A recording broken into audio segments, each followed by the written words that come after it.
No, I'm just kidding. All right. Good morning. We're going to start by coming into reclining butterfly, which is also known as yin fish, and it's a pose you all have done before.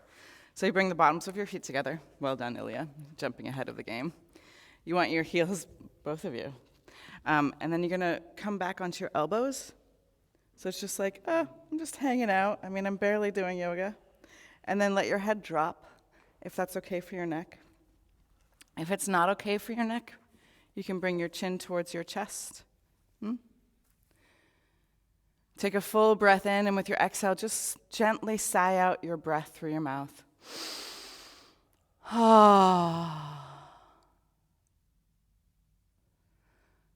And see if you can relax enough in the pose to actually feel gravity tugging at you.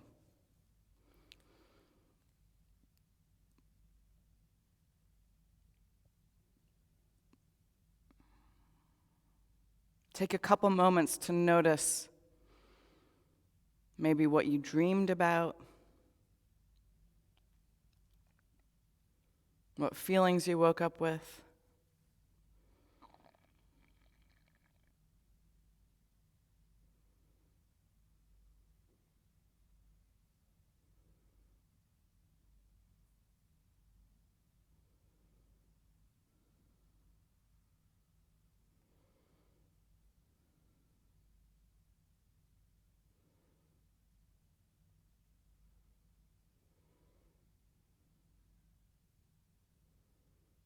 Just check in and notice how your thinking has been so far this morning. And you can let your elbows slide out to the side and just allow your upper body to come back onto the ground. Bring one hand to your heart. You can keep your feet like that. I know you love that, Bendy. So it's like you're praying with your feet, praying your hips will open.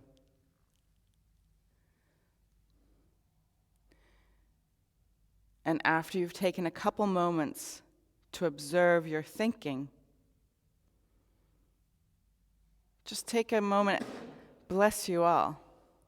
Take a moment and just think about who is this part of us that actually can look back at our own thinking.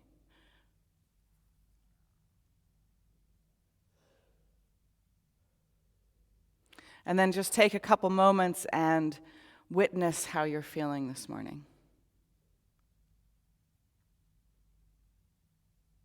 What emotions are in you? What mood? Bless you. Such rebellious moments.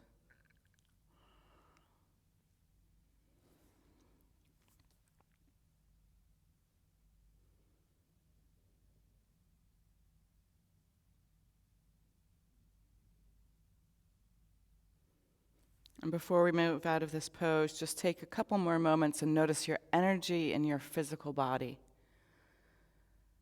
Maybe you feel particularly strong this morning, or not.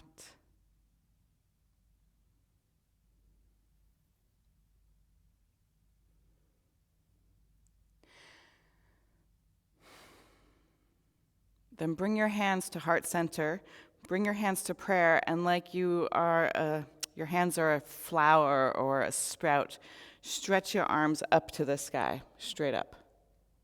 Chip. And then you're going to lift up your feet. You're going to see this magical pointy oval, and you're going to see if you can dive into that oval, and you can right forward, bowing forward into butterfly pose. Now, make the little adjustments you need to. Wiggle, fix your toes, whatever is calling your attention, and then see how much you can come into the shape and soften. So instead of trying to be somewhere different, see if you can let your elbows be heavy and your tongue grow fat.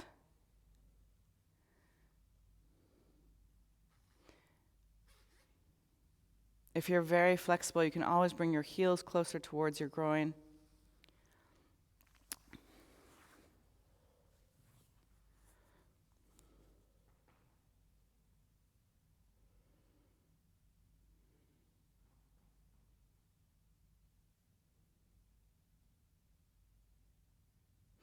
Today, our focus is on the kidneys and the gallbladder. I'm just kidding. It's the kidneys and the urinary bladder. None of you guys caught me. The urinary bladder, we're all much more familiar with. I was like, I'm going to have to say what the gallbladder is, but then I realized, But the urinary bladder, just your normal bladder. And the kidneys. And already, just from that much information, you know a lot of what the kidneys are about water.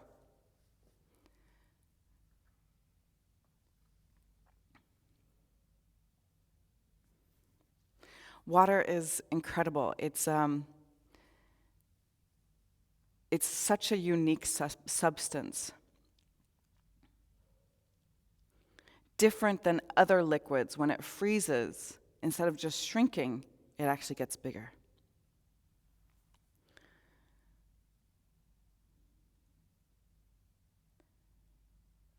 There are still things being discovered about water.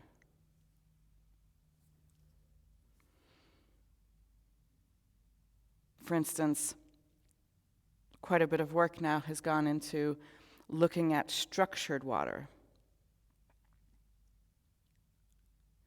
And most of us are familiar with the fluid, with the gas, with the solid. But in structured water, it starts to bridge this difference between a liquid and a solid. And in the human body, water becomes like this charged gel.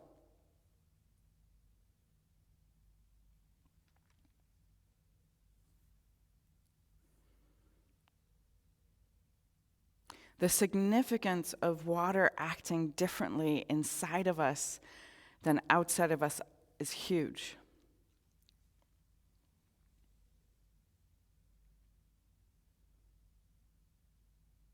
When one of my teachers, Paul Grilly, started investigating this notion of yin yoga, because he had been doing a lot of vinyasa, Ashtanga yoga, and still, when he went to go sit in meditation, it was very hard for him to sit still. So he had the insight that something was missing in his yoga practice.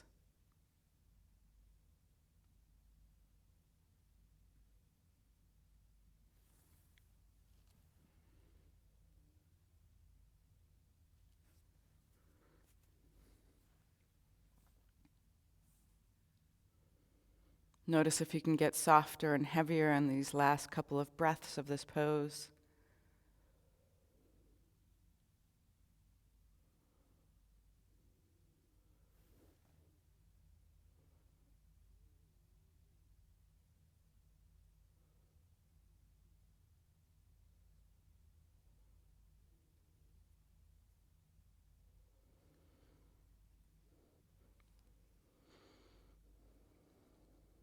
And then inhale, roll up. And you're going to spin to your right. And you might want to grab a pillow if you need it. And you're going to stretch your legs out in a nice straddle. So we spin to the right so the heels can be on the yoga mat. So if you twist this way, yes. Now, you don't want to break things, but if you find that you're sitting behind yourself a little bit, then just put a pillow or books. I may say small pets, but people don't think it's so funny.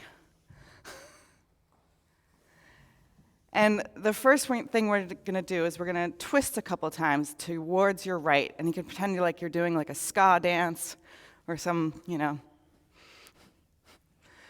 really strong man dance. Oh, it's nearly like you have a saw.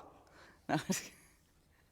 And then twist over your right leg and start to bow down, letting your head drop towards your knee. And it's totally okay if your chin just kind of drops towards your chest. That's already the beginning of the stretch. You want to allow your breath to help you. You can do a gentle Ujjayi breath.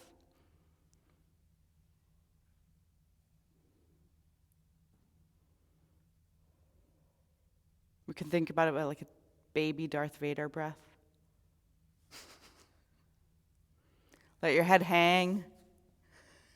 Let your elbows be heavy.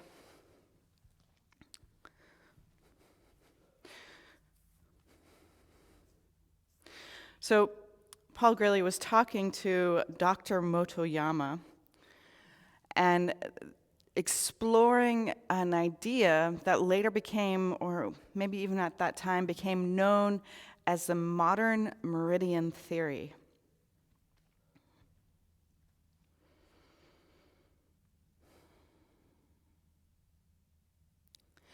And the history of Western medicine looking at Chinese medicine was such that in like the 1960s, I believe it is, or maybe beginning of the 70s, when Nixon went to China, like there was a surge in popularity and curiosity about this ancient medical practice.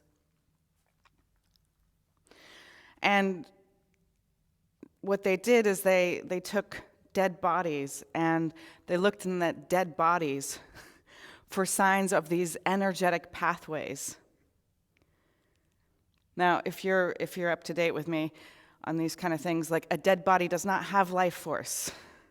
So if you're opening up a dead body and trying to find life force, most likely you're going to be disappointed. However, the conclusion was that there was no evidence of the meridians. Now notice as your leg screams a little louder, maybe you just don't listen so much, or maybe you're totally in what I'm saying. See if you can soften and bow down for a couple more breaths.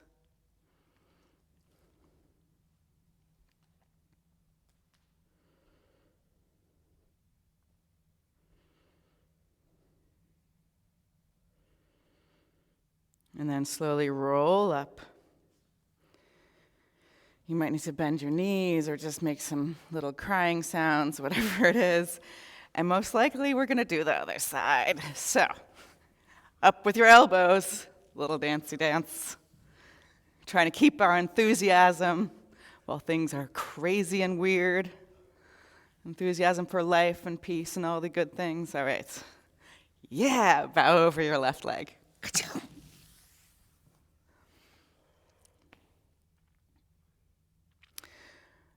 So it was this, after this kind of research,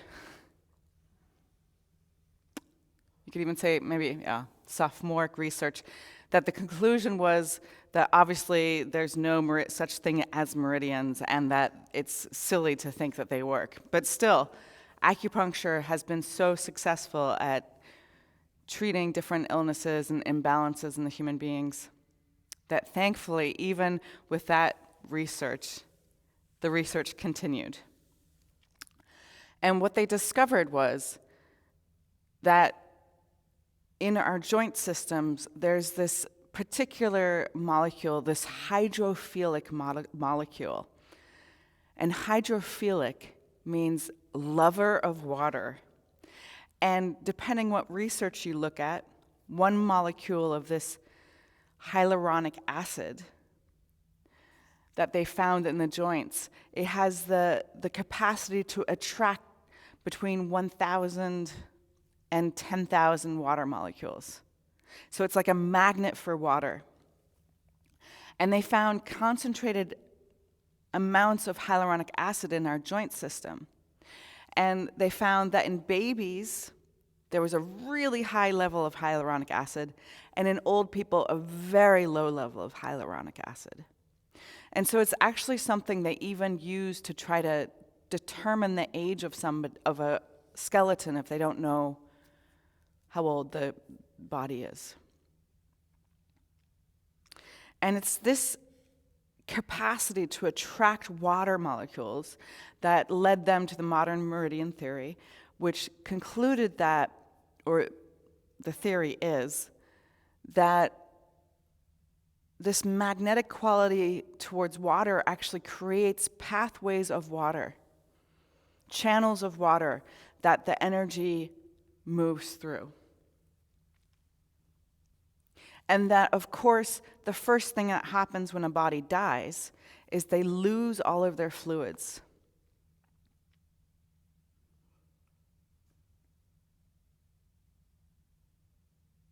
So you will not find evidence of this in a dead body. It was actually around the same time that Pollard was doing his research into structured water, maybe a little bit later. And now these theories together, it makes it so evident. And also how we've developed cell phones and how we've kind of pushed the envelope on computer engineering. And we know that gels are an intricate component of allowing for super fast conductivity of electrical signals, energetic signals. Soften a little bit with your next breath, and with your inhale, lift up. And you can move around a little bit, maybe give yourself a hug. Thinking about all these poor, fine people in the world who haven't got enough hugs lately. And then lift up nice and tall, and just bow forward. Maybe laying on the ground. 20 years of yoga, what are you going to do? A couple more weeks, right? But the biggest thing that increased my flexibility was actually breathing more. Not pushing more. Not trying to beat myself over with like a stick. Breathing more.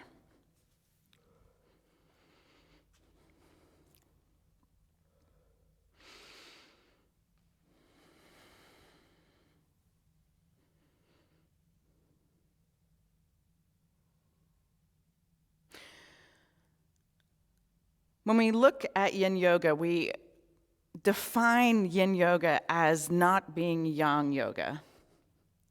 I know, it's very elegant, right? But it's the opposite of a lot of these fiery practices where we practice using our muscles and rhythm and dynamic movement to exhaust ourselves so we can get to the point where we build new muscles. This fire nature of yoga has been the most popular form of yoga. Whether you look at Ashtanga practices or the wave of power yoga in California or even Kundalini yoga. It's all about fire it up, get her done. Just do it. And yin yoga is pretty much the opposite, where it's about softening into exactly who you are, where you are right now. So we can see that the vinyasa and the fiery yoga has that nature of fire, where it's always looking to go higher. When you observe fire, it's always moving upward. What happens when you observe water? The more yin quality. It's always seeping down. It finds the path of least resistance and moves down.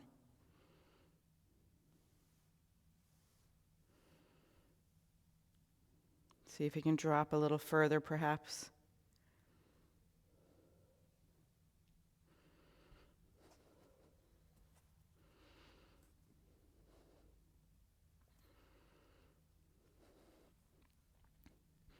And then with your next inhale, roll up.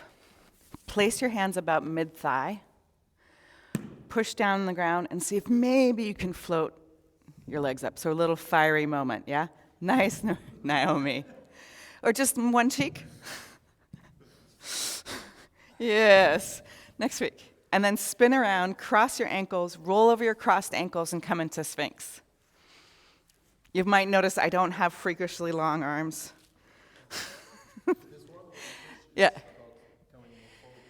It's a little bit more forward, but it's actually the contraction of you're lifting up your root lock, and the engagement of your legs makes them lift up with you. But come into Sphinx. Slide your elbows slightly in front of your shoulders. Let your legs be heavy and wide. Now, yogi's choice, if you feel like it, you can drop, like I would like to drop my chin down a little bit in the beginning of a Sphinx pose, and it stretches the back of my neck. If you're a little congested and that's just annoying, here's something, don't do it. And then you want to feel like the stretch in the top of your neck, and whenever you're ready, you can lift your head. You can also do some gentle neck rolls if you feel so inclined. One of the cool things about yin yoga is it's kind of like, here's the basic idea, and then you make it fit your body and your need and your mood today. Really honoring where you're at and honoring that that changes all the time. So fire likes to climb up and water likes to get down.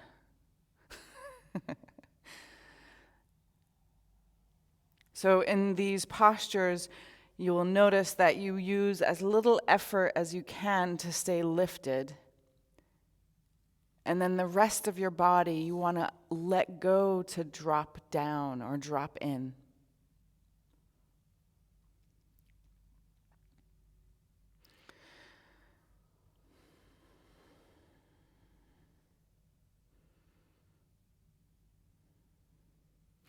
Now, often when we're talking about yin-yang pairs, we talk about the sun and the moon, the sun being yang, the moon being yin.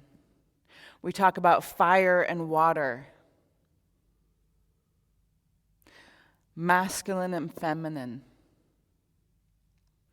But another elemental pair of yin and yang is air and earth. And you can think of, similar to fire, air has a levity to it and a chaos. And earth has a heaviness to it and structure.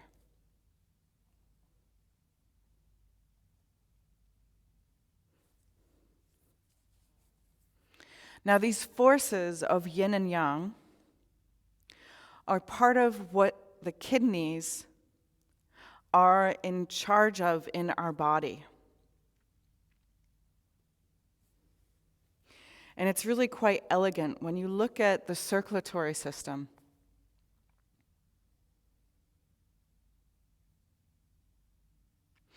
We have part of our circulatory system that moves more upward, connected to the heart and the lungs and the brain. And then we have a lot more part of our system that really goes downward, focusing more on the stomach and spleen, the liver, the gallbladder, the urinary bladder, and the kidneys. And it's really the kidneys that are kind of in the center of this alignment, of this circulation. You'll notice that the kidneys even breathe when we, they even move when we breathe.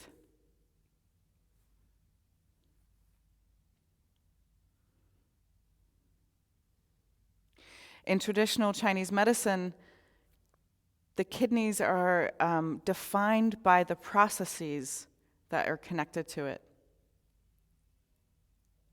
And different than allopathic medicine, Western medicine, the kidneys include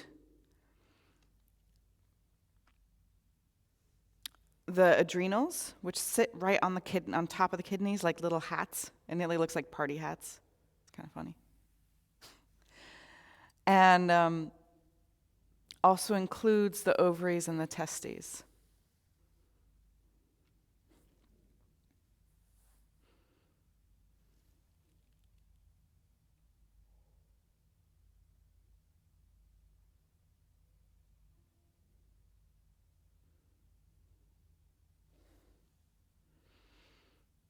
Take 5 more full, deep breaths.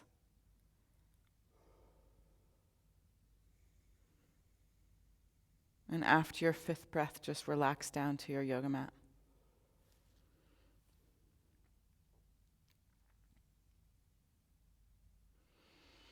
There's significance in that inclusion, where on one hand, of course, including the ovaries and testes, it makes so much sense seeing and understanding how the kidneys are in charge of the yin and yang balance in our whole body. You can moan and groan, cry a little bit if you need to, let your hips wiggle to the side to release your lower back.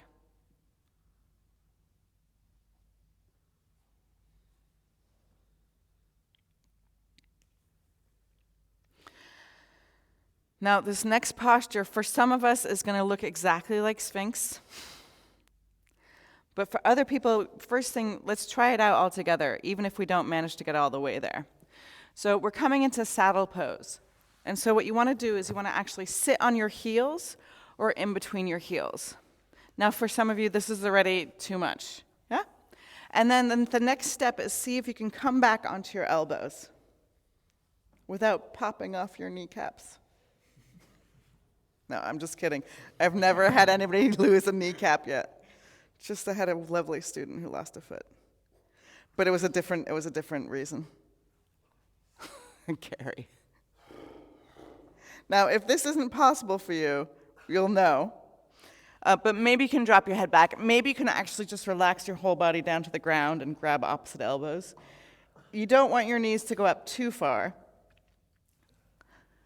But you do want to feel a lovely stretch in the belly of your, a little bit. Floating yogi, that's pretty cool. Now, you might find, okay, I'm going to try this out for a while, and no, I can't do it because I feel like I'm going to break something, or just get a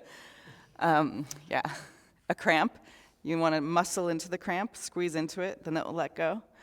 And then you can do the other version of it, which looks exactly like Sphinx. And you might be going, but I just did Sphinx. I want to get more out of the class. And don't worry, you will. You can put a pillow underneath your arms for Sphinx so you get a little bit higher, or you can extend your arms and come into seal. But just wherever you're at, see how good you can make friends with that place. So in our fiery, ever trying to ascend training, like a lot of us have been trained to be that way. We're always trying to just a little further, just a little faster, just a little higher. But that's our fire nature. And what we're actually really trying to touch into and come to is this water nature. One of my favorite words, how can we just chilla? Just chill in this moment instead of trying to get out of it.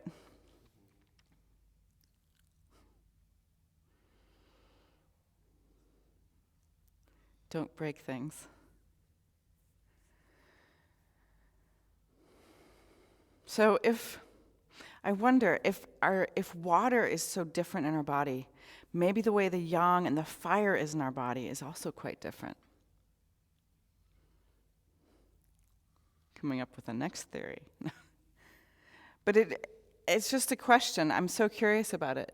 We have this hubris, this arrogance these days to think that we have exhausted physical science, that we've come to the end, that we know all there is to know about physicality. But the crazy thing is, we don't even know things about electricity that people knew, every human being knew before the internet, or knew when they were proposing to actually put up electrical lines and stuff like that. Our whole lives, we've been around it.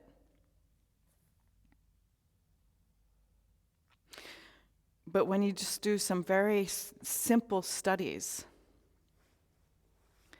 you can learn that each human actually conducts electricity differently, meaning the way an electrical current will flow through them is different. Which, first of all, is huh? And it's so different that there's some people that don't conduct electricity. I know. From the very early on introduction of electricity, they saw how varied it was for people to, how they were affected by it. But this kind of drive of discovery, always wanting more, just a little bit more, led the decision-making process to be one of wanting to progress and wanting to make money. So those people that were poorly affected by electricity, the numbers were so few compared to the people that weren't so much affected by electricity. So they started wiring the world. Can you see how electricity is another version of fire? Maybe. Take 10 more full deep breaths wherever you are.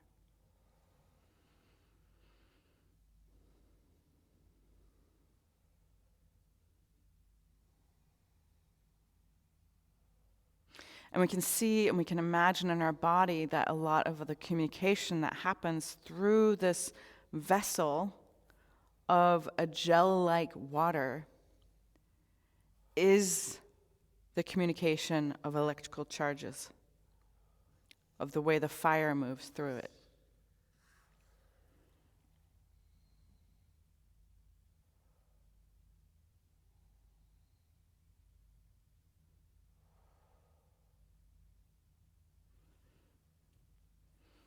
If you've reached your 10th breath, gracefully or not, come out of the pose. You can roll to your side. It's okay to cry. It's really okay to cry. And then whatever you need to do, maybe take your legs out in front of you and just like move them around. It's the movement that actually will allow sensation to dissipate.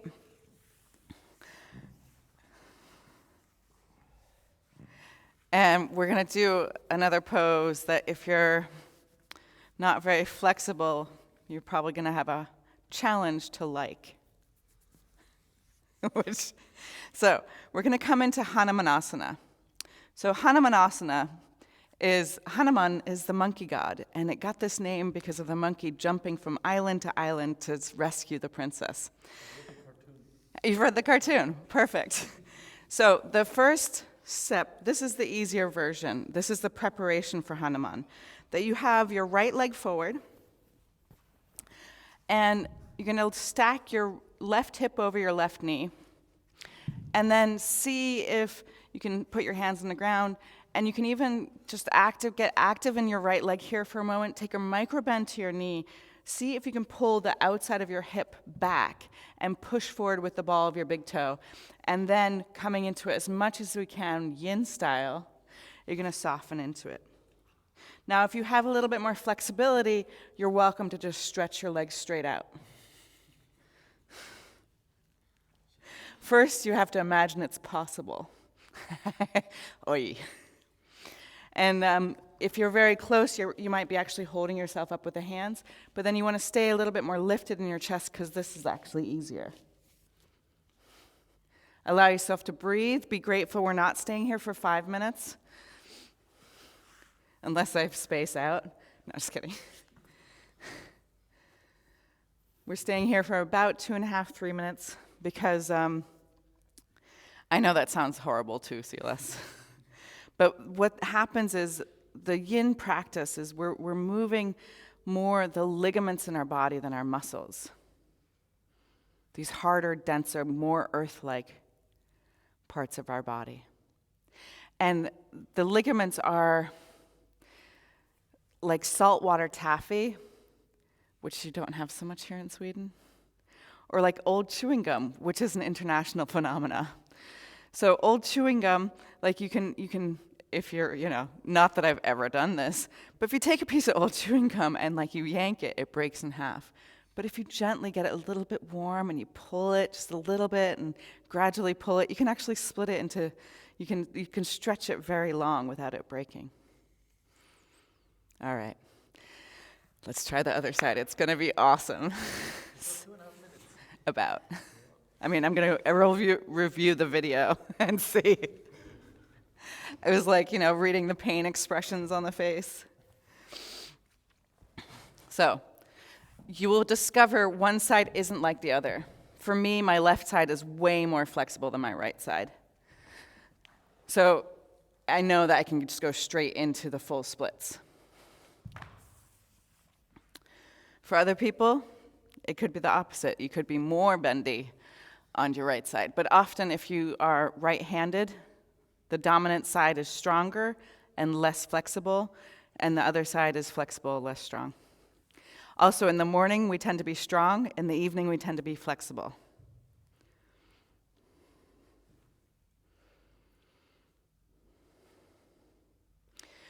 So what's so beautiful about traditional Chinese medicine?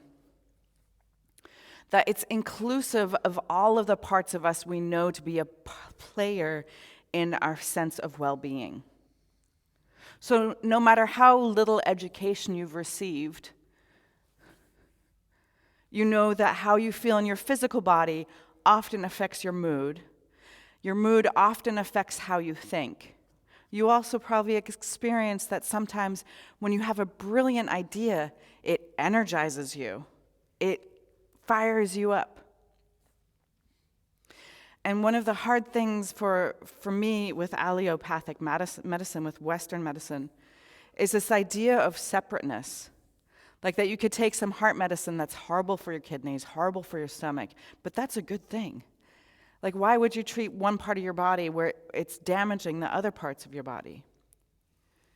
Sometimes it's a life-saving act. But if we chose things in that manner, we would keep being disappointed again and again. Because in our own biography, we know that these things fit together in us.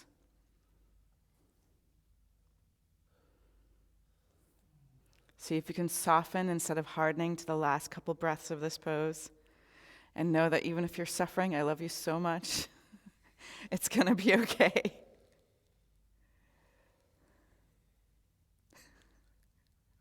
It's true.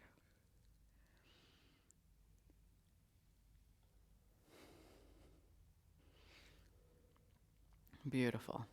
And then inhale, lift up, and then stretch both your legs out in front of you for caterpillar pose.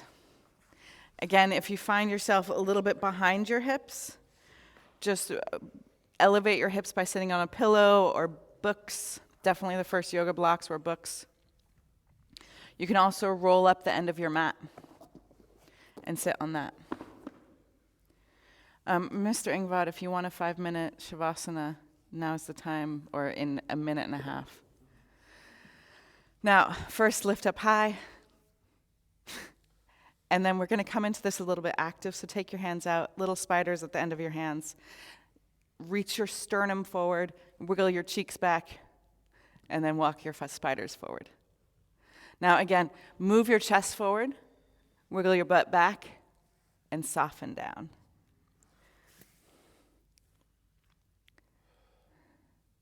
You can also do this if you want.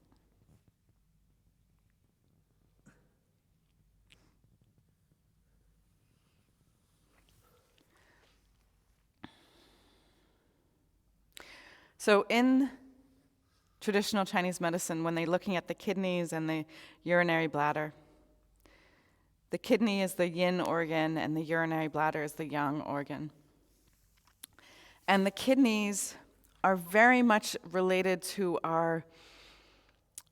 balancing the yin and yang in our bodies, but they're related to every polarity in our body, in our energy, in our feeling life, in our thinking.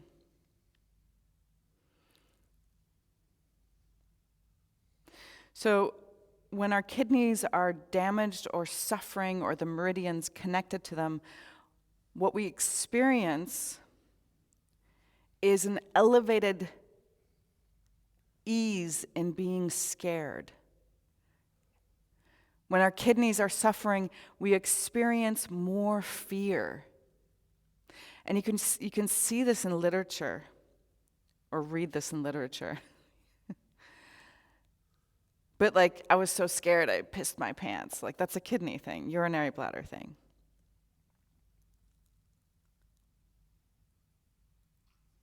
But when our kidneys are suffering this elevated level of fear in our body, you can see nearly how it, like in a really elevated situation, that goes right to the adrenal system, the fight or flight or freeze.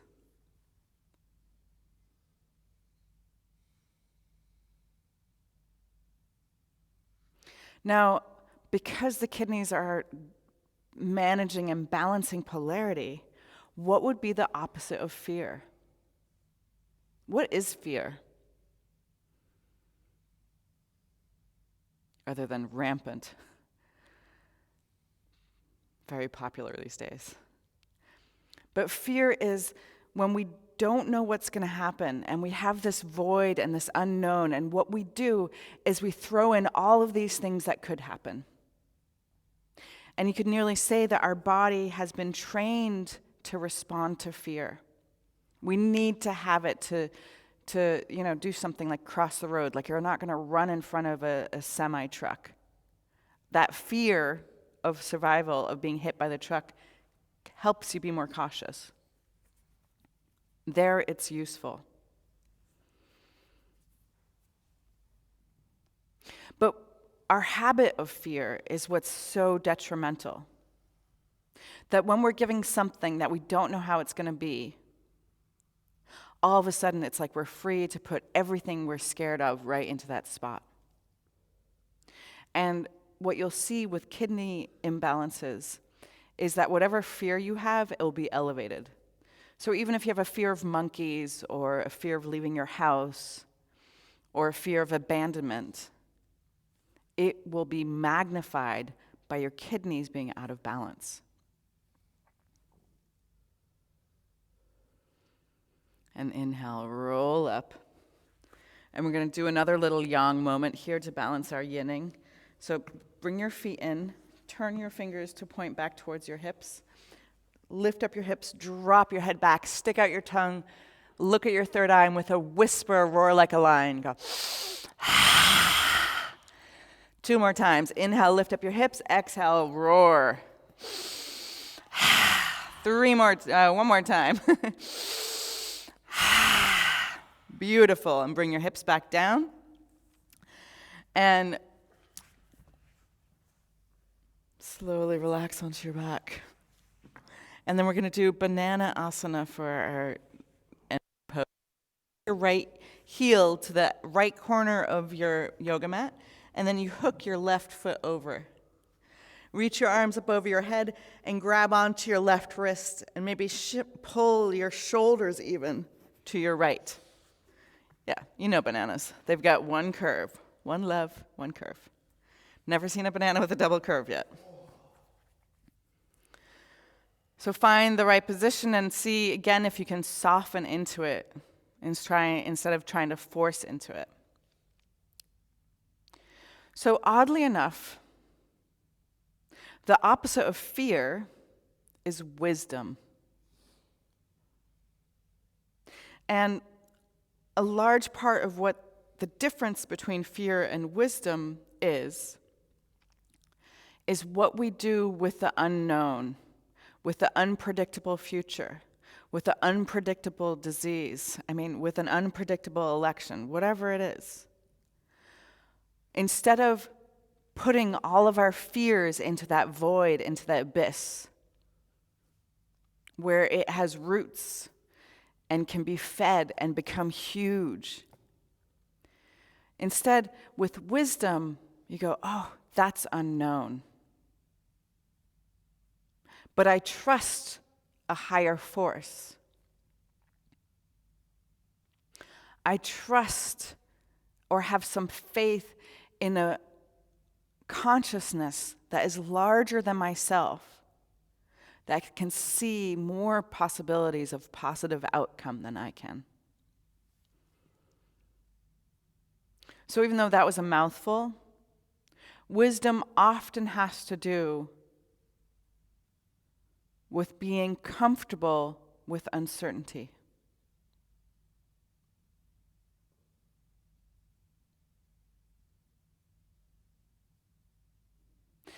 And we can even see this fundamental element of the kidneys.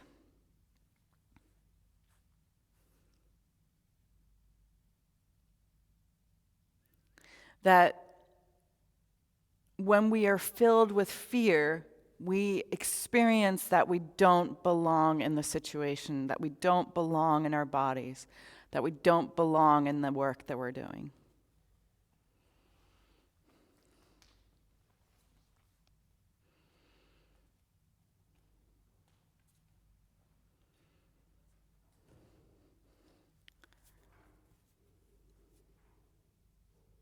And when we're filled with wisdom,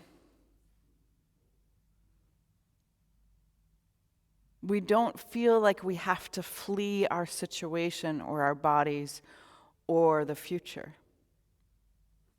Start to wiggle back to center. Moaning and growing, softly crying, whatever you need. And then slide your left heel to the left corner of your yoga mat. Stack your right ankle over the top. See if you can shift your shoulders and pull your right wrist, lengthening the whole right side of your body to your left. Take a full breath in, and with your exhale, just sigh out.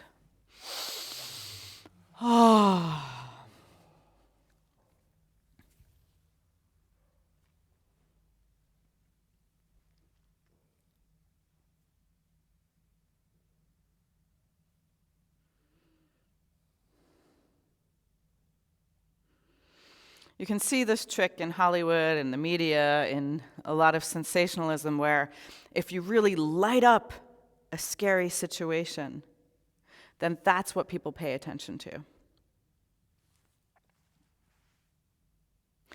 And this chasing the light, this addiction to fire, this obsessive drive for dominance, it's part of what has led us to this environmental crisis, this social crisis, and most likely even personal crisis when we don't know how we're supposed to be in the world. And all that has been suppressed and pushed down by the elevation of patriarchy and this need for speed and light is that we've become fearful of the dark places, and we've become fearful of the unknowns, and we throw all of this negativity into the shadow. But we know that it's even disturbing for a fetus to shine the light of ultrasound onto a growing and developing human. We start in the dark. A plant seed starts in the dark. And it's our faith and trust where we go and we water that spot.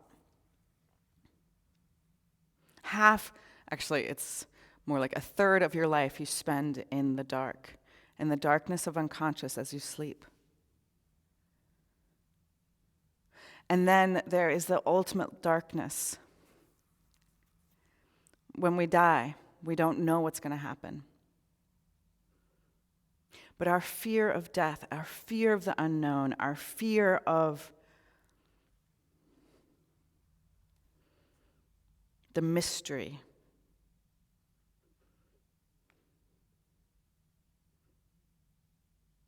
has become so big, so practiced,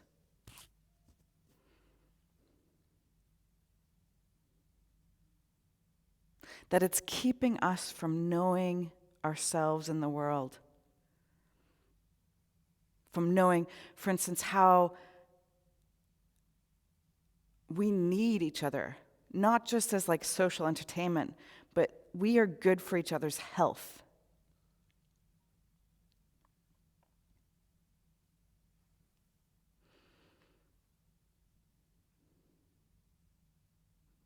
So start to wiggle your way back to center and just hug your knees up to your chest. Maybe lift up your face and kiss your knees. Thank you.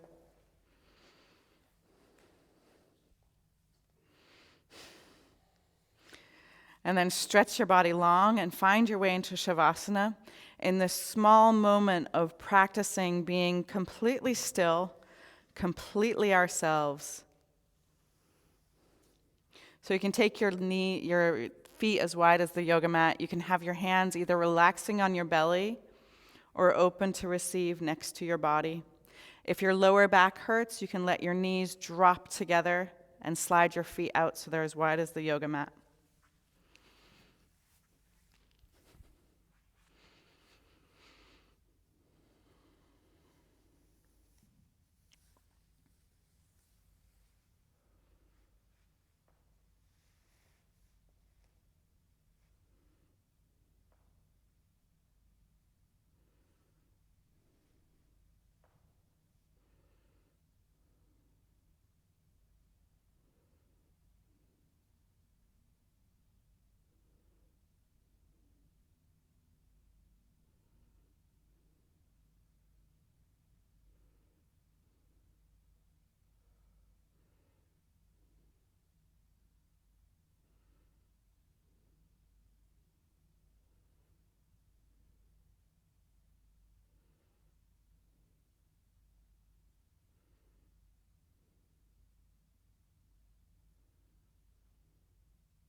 With your next inhale, invite your breath to the edges of your body.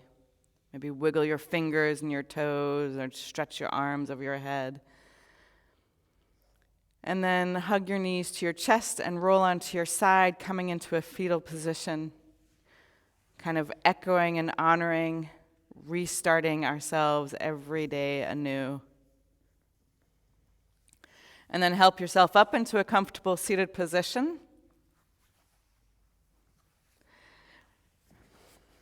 And we're going to close with one final Om. So bring your hands to heart center. Lift up tall. And just remember, this sound, it doesn't have to be pretty, but it's the unique sound of this moment right here, right now with you. So empty your breath. Take a deep inhale.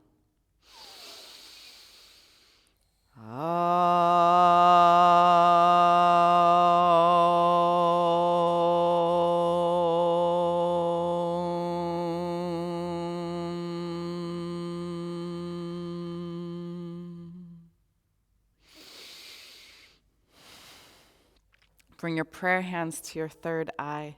Invite the divine light. And as we bow forward together, we say, Namaste. And so much love. Woo! And just wave to the camera. Thank you all. Yeah, what he said.